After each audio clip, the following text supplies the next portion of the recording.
friends, and welcome back. It's Miss Birgit again, and today we are going to be talking about the feeling of feeling confident. Now, when we feel confident, we know we are capable of doing even difficult things. We are able to take risks. We are able to continue to try and push through even when it's hard.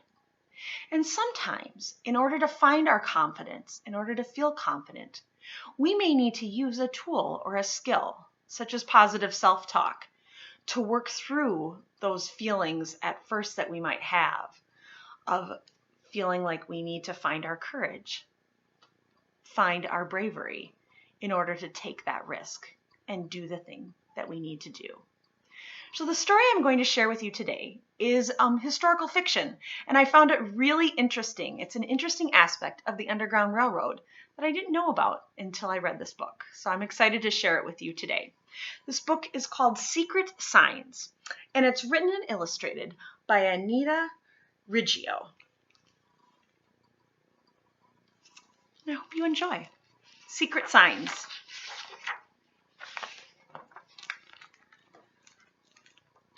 Luke put down his brush. His hands painted pictures in the air. I don't understand why you have to go. Something bad could happen to you. Mama signed. Sometimes it takes courage to do what needs doing.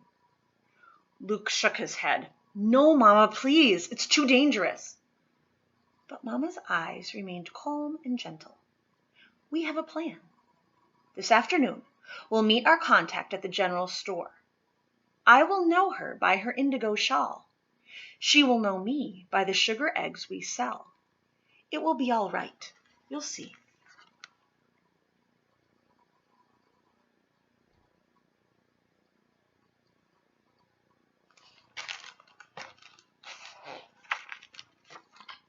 But Luke knew that 2 days ago slave catchers had set the Richards barn ablaze. The Richards had been hiding runaway slaves. The people escaped, but the barn had burned to the ground. Mama told Luke, now Price's farm will be the new hiding place. It's my job to pass this information along.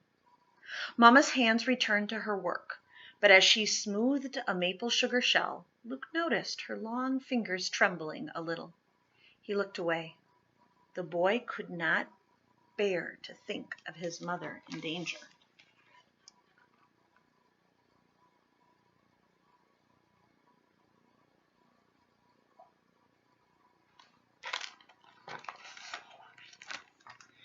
Luke turned back to his brush, paints, and parchment.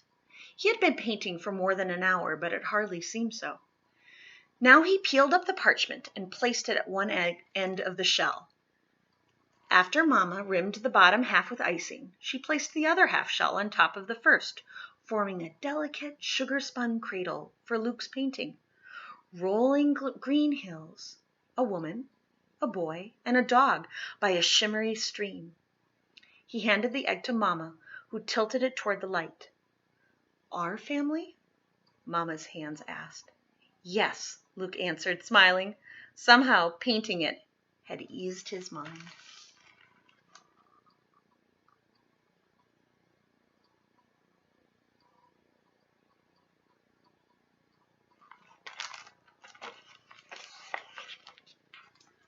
Suddenly their dog Ellie jumped to her feet and bounded to the door, barking.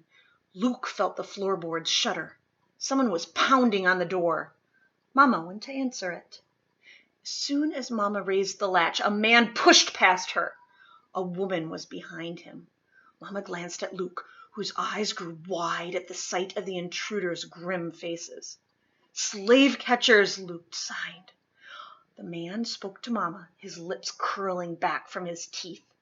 Ellie's lips curled back too, but Mama hushed her.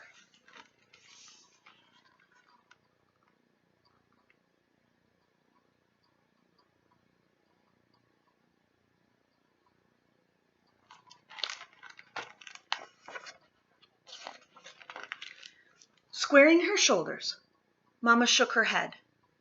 You'll not find any slaves here, she said, signing so Luke could understand. The man crossed the room. He snatched a sugar egg from the box and peered into it. He glared at Luke. Then, swinging around, he spoke to Mama. Once more, Mama spoke and signed. "You have no right to keep us here. My son and I are expected to sell our novelties at the general store today. Folks would wonder if we were not there as promised."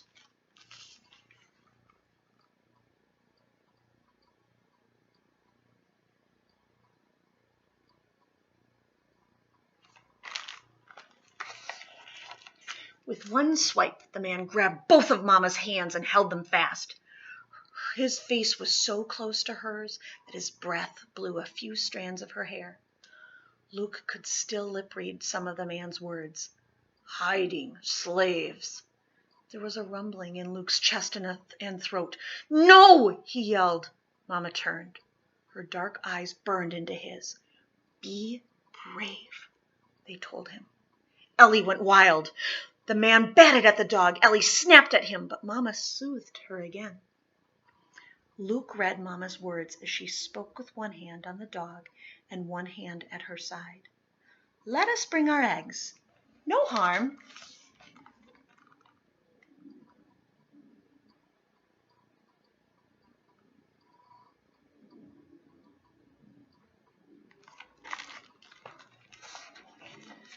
For minutes, it seemed, the man glared at the dog and then at Luke.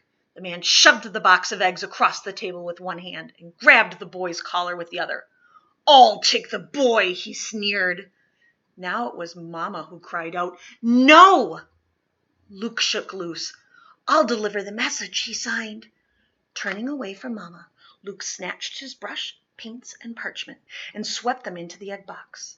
The man's bony hand clamped Luke's shoulder, pushed him past Mama, Ellie, and the woman, out the door and onto the wagon. Luke looked back. The door slammed shut.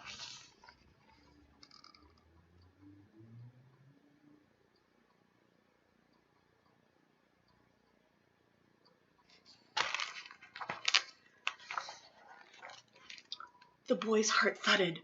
Be brave, be brave, be brave. As the wagon bumped along the rutted road, Luke's fingers searched the eggs for this tiny painting of Mama, Ellie, and him. There it was. The paper was still damp and soft.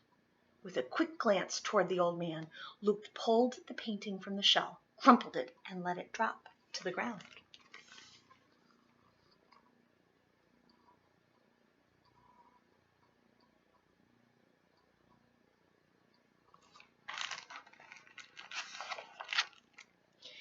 Inside the general store, Luke felt the man's eyes on him as customers scooped up the sugar eggs. Folks gathered around. In the crowd, Luke spotted a girl wearing an indigo shawl. He laid out his brush, paints, and parchment. Beside them he set the empty sugar shell. His hand hovered over the egg for a moment, his fingers fluttering. Luke peered at the man. Had he guessed Luke's plan? The boy dropped his gaze, his heart beating. Be calm, be calm, be calm. Sometimes it takes courage to do what needs doing. He willed his fingers to be still.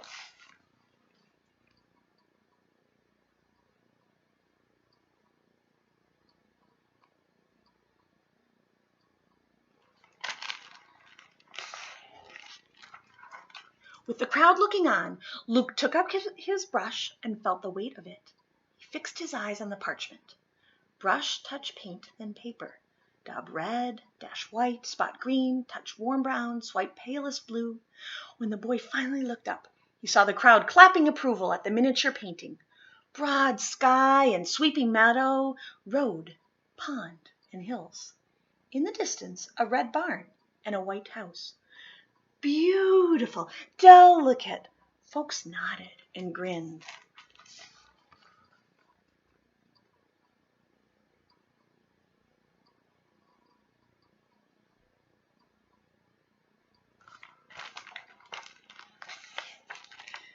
Now Luke's feet sensed the signal he knew would come. The clomping of the man's heavy boots rippling the floorboards. Be quick, be quick, be quick. The boy searched the sugar shell and, wheeling around, thrust it into the old man's hand. "Introducing my lovely assistant," mimed Luke. The crowd tittered. The girl in the indigo shawl giggled. The man reddened, glowering at Luke. But, "Be brave, be brave." The boy returned that glare with his own steady gaze. "Glory!" The man stood stock still, the fragile egg resting in his rough hand. Now all eyes were watching, and Luke hardly dared to breathe. With one steady finger, he pushed the tiny, damp painting into the brittle shell.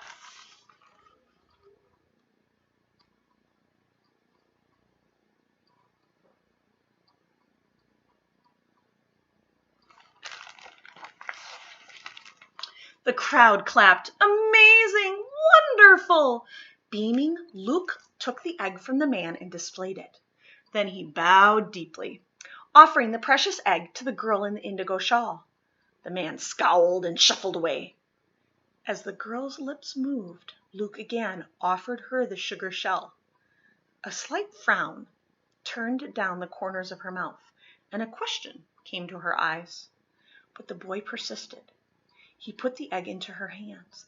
Then, pointing to the light, he raised her hands to her eyes.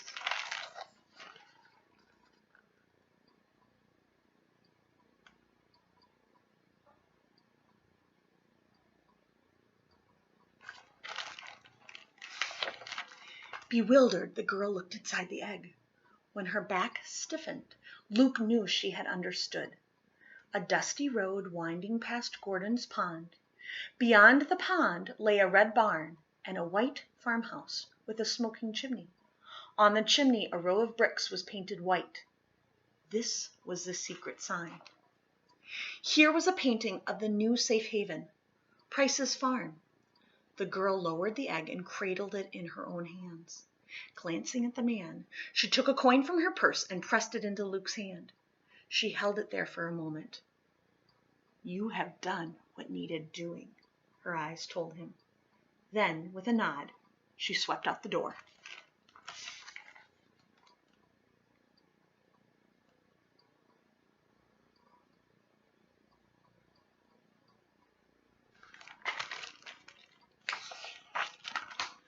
Luke's eyes followed her outside and watched as she clambered aboard the buggy. Was the man watching too? The boy turned his eyes to a waiting customer, but his thoughts remained beyond the door.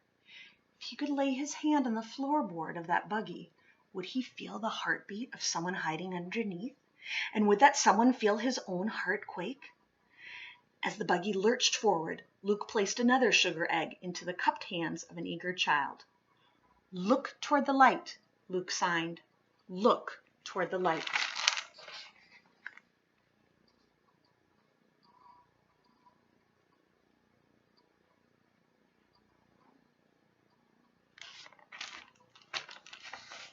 And now we have a note from our author. When the Civil War began in 1861, the American School for the Deaf had already been operating in Hartford, Connecticut for 45 years.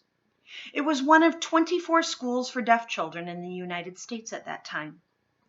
Students learned to read, write, and communicate in speech and sign language. Signs of a different sort were used along the Underground Railroad. In Vermont, some say, a row of chimney bricks painted white signaled for a safe house or station. Between 1800 and 1860, thousands of men, women, and children found their way to freedom with the help of people like Luke, Mama, and the girl in the indigo shawl. Although much remains unknown about the Underground Railroad, one thing is certain. The Fugitive Slave Law of 1793 made it a crime to assist an escaped slave. Slave catchers were permitted to seize runaways, even in free states, and received monetary rewards for their efforts. Officers of the law were obliged to help these bounty hunters until slaves in the Confederate States were finally declared free on January 1st, 1863, when President Lincoln issued the Emancipation Proclamation. And that is the end of our story. I hope you enjoyed this story. hope it made you think not only about a very important part of our history, but about this emotion of feeling confident and the fact that oftentimes when we need to find our confidence, we may rely on others to help bolster it. We may rely on some of the tools that we have to help get us through challenging times in which we need to find our courage and be able to persist and keep going and be able to do what needs to be done. Hope you enjoyed this story and talking about this green zone emotion today. Till next time, take care. Have an awesome rest of your day. See you later.